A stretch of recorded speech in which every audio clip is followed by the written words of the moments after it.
Iran के उप विदेश मंत्री जिनेवा में यूरोपीय नेताओं से मिलने वाले हैं।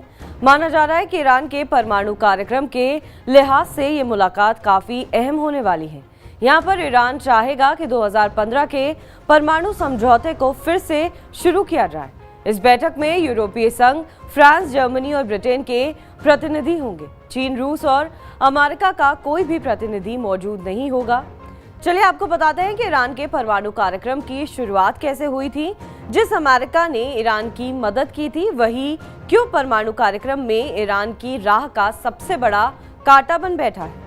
ईरान के परमाणु कार्यक्रम की शुरुआत एक तरह से 70 के दशक में हुई थी।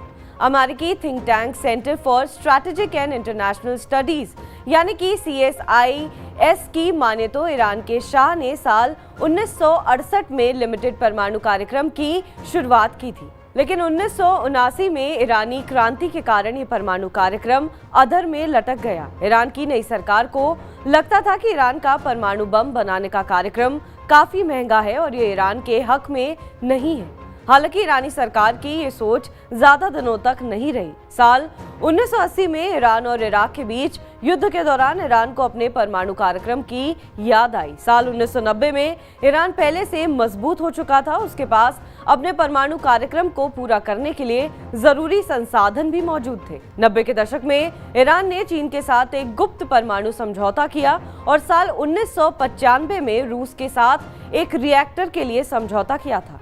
ये मिडिल ईस्ट का पहला परमाणु रिएक्टर था।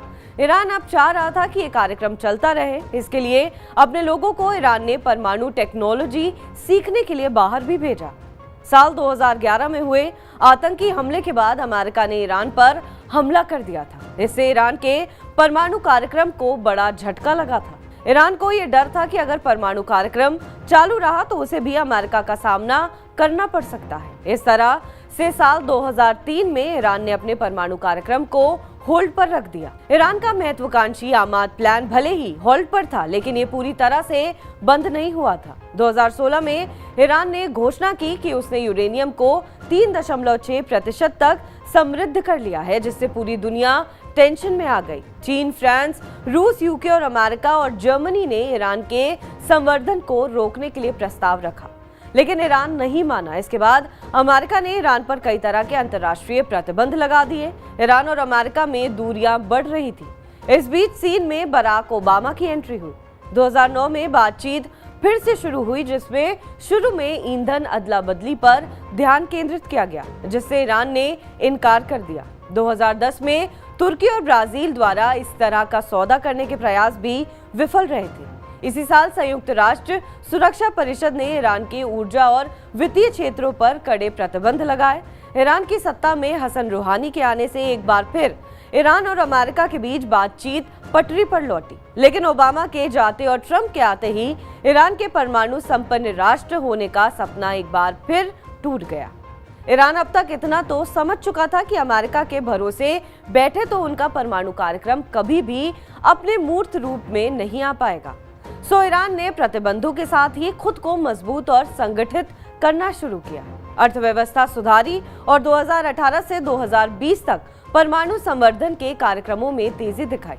रिसर्च का काम करना शुरू किया और परमाणु सामग्री के अपने भंडार का व्यापक विस्तार किया। बाइडेन के वक्त अमेरिका ने एक बार फिर परमाणु कार्यक्रम पर ईरान के साथ जुड़ने की इच्छा जताई थी, लेकिन 2021 में कट्टरपंथी ईरानी राष्ट्रपति इब्राहिम रईसी के आने से बाइडेन प्रशासन पीछे हो गया। ईरान ने अपने परमाणु कार्यक्रम को फिर से उड़ान दी थी।